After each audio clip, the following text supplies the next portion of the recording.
Greetings, dear viewers. I am George from Ireland. This video is about Donald Trump and coronavirus and just how badly he has fumbled the situation. So we all know that coronavirus is an infectious disease. So it passes from one person to another. Came from animals originally, apparently. Anyway, symptoms like a severe flu, and I'm not quite sure whatever else, particularly affects the elderly, those who are immunocompromised.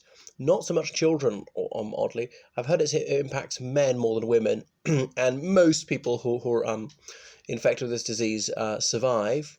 But obviously, several thousand people around the globe have died. Now, it's already in the United States with roughly 650 confirmed cases, 41 deaths. Last time I checked, it could be much more extensive than that, the number of people who've caught it, because there's a severe paucity of testing kits. So Donald Trump was utterly moronic on this, as he is on so many issues, said the whole thing was a hoax. He couldn't have done more harm with one word than he did just then by saying it was a hoax. So that it's not real, like fake news. He's constantly inveighed against the truth. He has done his best to destroy people's belief in the very concept of veracity, things that are provably true, demonstrably true through documents, through video evidence, through sound recording, and all the rest of it, saying that it's not true about himself, about what he's done, his non-disclosure agreements. And that's part of a wider malaise with Republican politics, is the war on truth.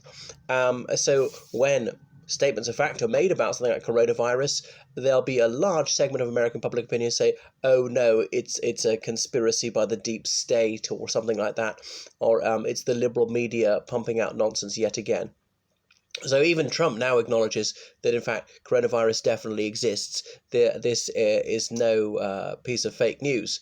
It's not disinformation. It is real, and it really has killed a lot of people.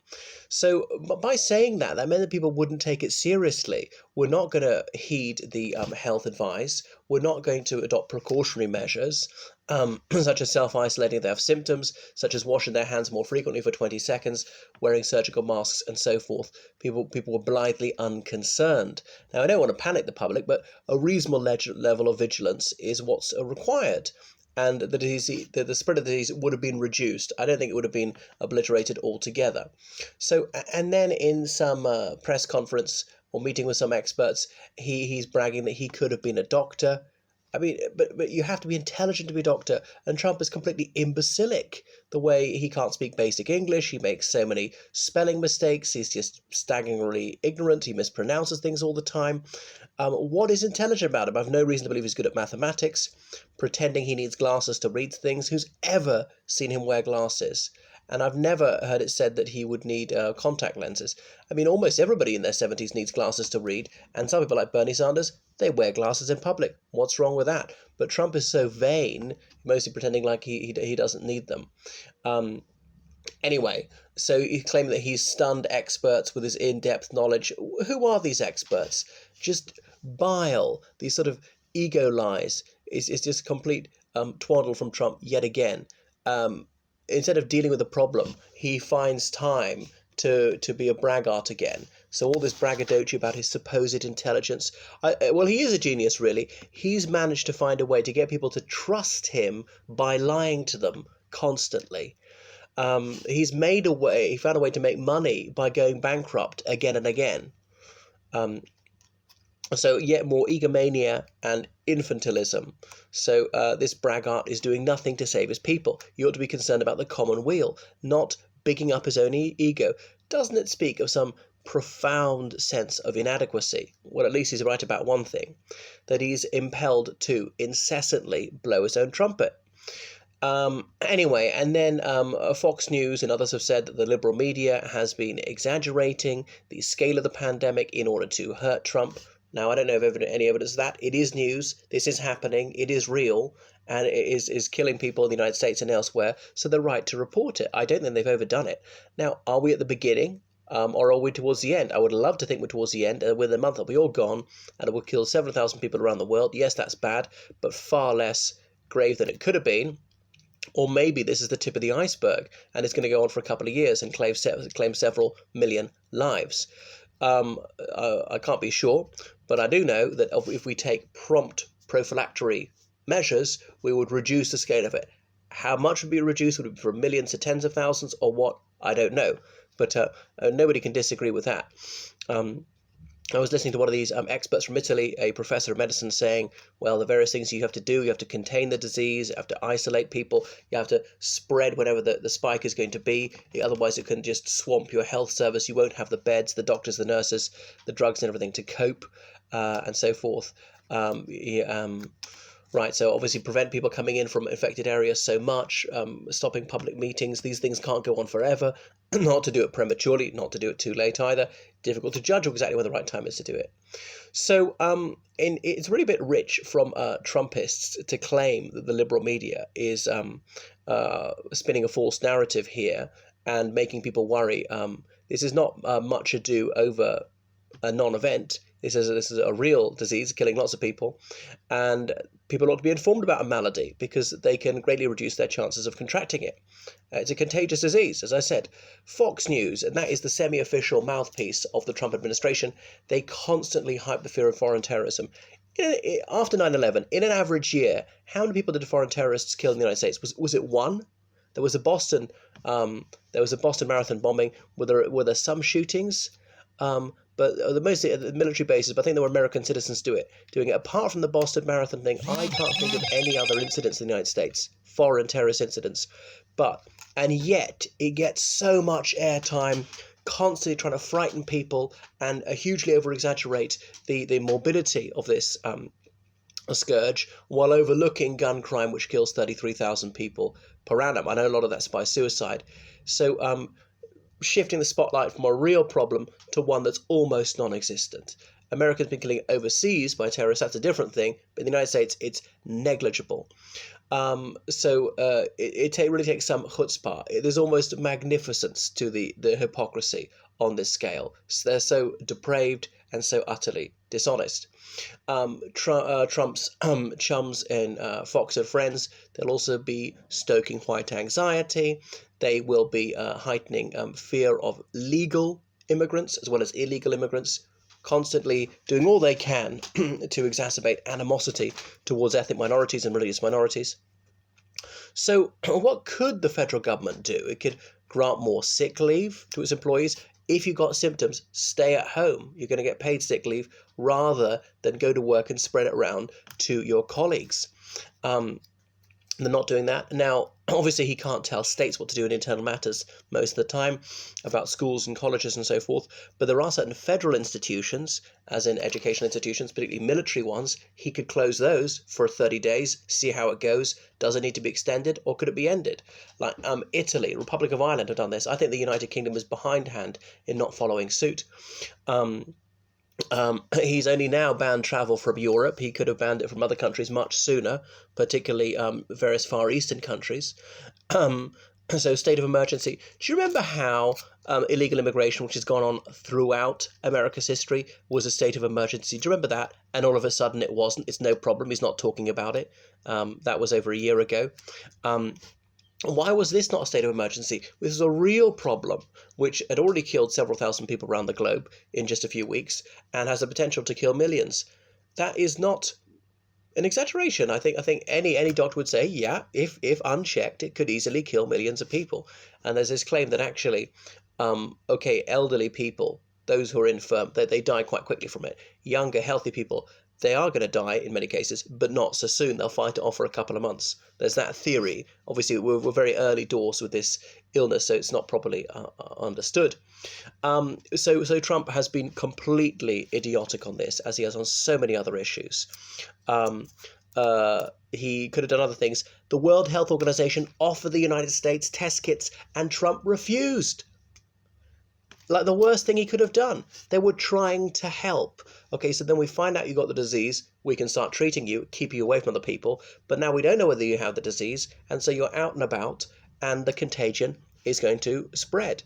All right, so we don't want people who've got it transmitting it to others, and we want them to get appropriate medical care. So it was completely idiotic Why on earth did he do that? And why are his supporters not furious with him? Are they that willfully purblind to see he made an utterly stupid decision? It's completely unjustifiable. He didn't do the things that were warranted, like declaring a state of emergency, which he did when he shouldn't have done it, over something trifling, which happens all the time, which some peaceful people crossing the border illegally, which the US has been containing for decades, had been actually quite successful in reducing under Obama.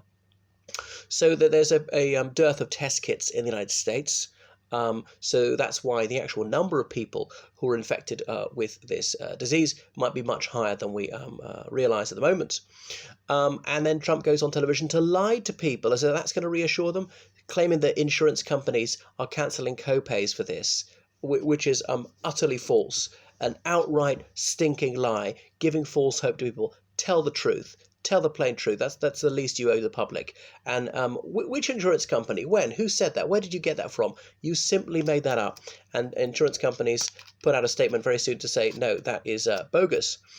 And that's another problem for Republicans, is this disease makes the case for publicly funded healthcare a fortiori, because health is so often just not a personal thing, is going to infect other people. All right? You say it's your body, your life, you can do what you want. But if you pass me on the street, I could get it too. So yeah, I am concerned in others. No man is an island entire of himself, particularly when it comes to an infectious disease. So Trump has not cancelled his rallies or anything like that. He's completely mishandled the crisis. Now, in the United States, the National Hockey League, various other organizations, they're cancelling matches. Now, I don't think Trump has the legal power to make them do it. I'm not aware that he does. He could at least use his sway and urge them to do so, pressurize them to do so. If you lean on organizations, well, people quite often cave into what the president wants. He could have done this rather soon. So he's been very tardy in this regard. He should be showing leadership, and in fact, no, he's behind events. So it's a fiasco. All right, this is always going to be a problem. It was always going to kill several hundred people in the United States, but I suspect we're just at the beginning. And here I am in the United Kingdom, and may well be just at the beginning as here. The government has taken some sensible measures, had all sorts of meetings with COBRA. It's like Emergency Situations Committee. Perhaps it hasn't done enough.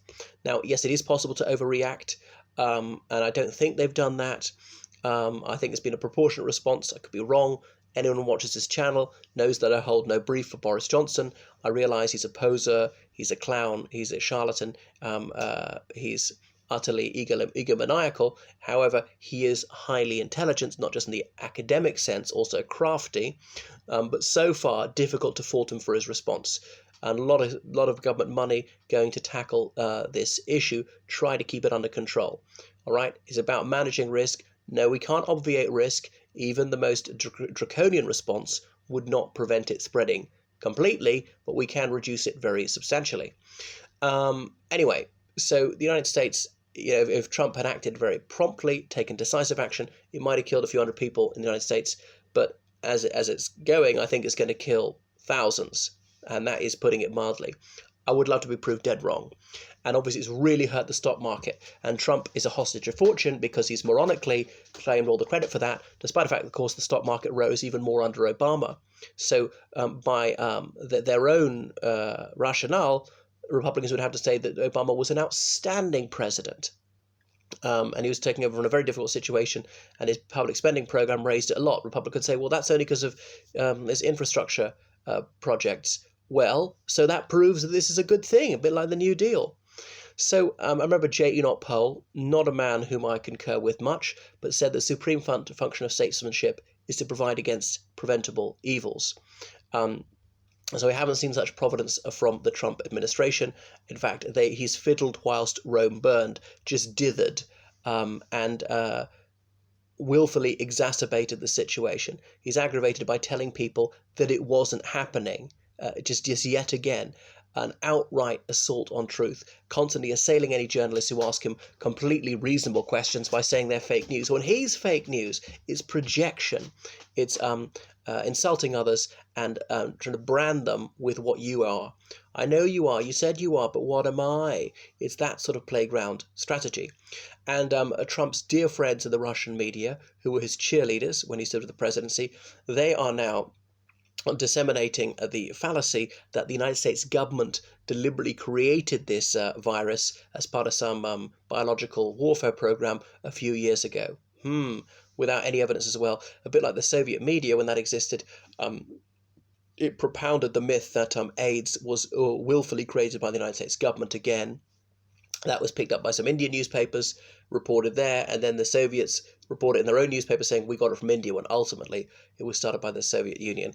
I know the Russian Federation is not the Soviet Union, it's a principal successor state thereof, and Moscow very often claims that heritage with pride. Right, so there we are. Sadly, the situation's going quite badly. I think finally the US government response is going to kick into high gear, rather behind the times, to contain the disease, to get people to be isolated, to try and get it in the needful equipment. But this whole situation necessitated a swift and firm response, and that wasn't forthcoming from Trump, who's utterly ill-equipped to deal with this. So the United States was ill-prepared, and that was up to him. That was his responsibility. And why was it so unprepared? Well, he was far more preoccupied with other things, with stroking his own ego. As I say, it's hit the stock market a lot. There's going to be an impact in the economy for long after the health effects are over. People are just dead or what.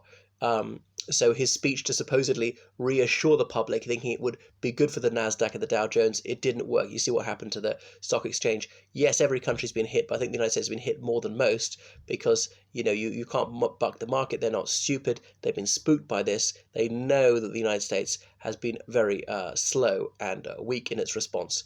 So it's just yet more idiocy from the Trump administration. This idiocracy, it never ceases to disappoint me. All right, I'm signing off now, so please follow me on Twitter, on Instagram, on Facebook. I'm George from Ireland, and thank you so much for donations on PayPal, georgecallahan79@gmail.com, and indeed on Patreon. I rather prefer the former, since it's much easier to access my money when you put it into that account. And choose online lessons with me in French, law, history, geography, religious studies, politics, English literature, English as a foreign language, and so forth. And choose me as your tour guide in London. Toodaloo.